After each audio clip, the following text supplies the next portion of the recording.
My name is Sania Thakur and I am a student of class 10 studying in Paris Public Senior Secondary School, Havana.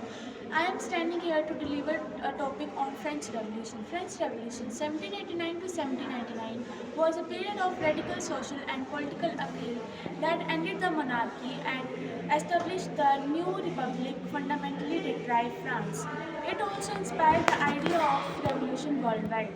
It was sparked by widespread public discontent over economic crisis and unjust taxation and privileges of nobility and clergy.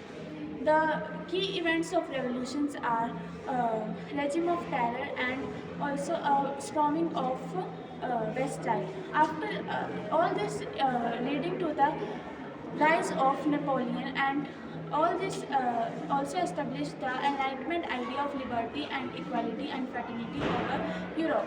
There are some causes and backgrounds of this revolution.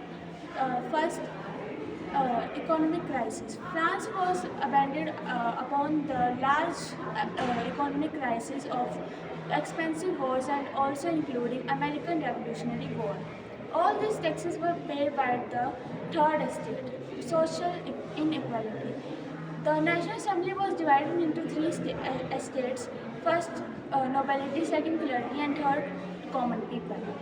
First two estates are not forced to deliver any tax, but the third estate were forced to pay all the taxes of the country.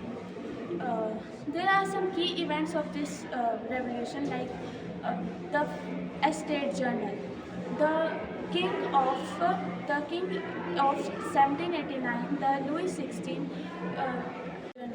The 1789, the King Louis XVI established the assembly to the political crisis, and but this is broken down because of some reasons of voting.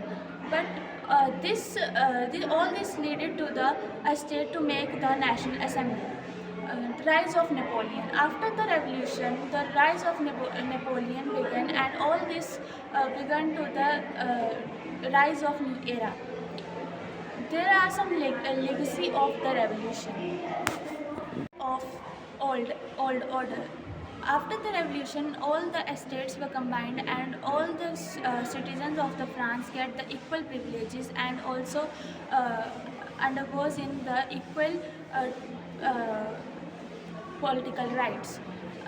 Second point is that after the revolution, the new political structure was introduced, such as National Assembly and new representative government based on sovereignty. Thank you and have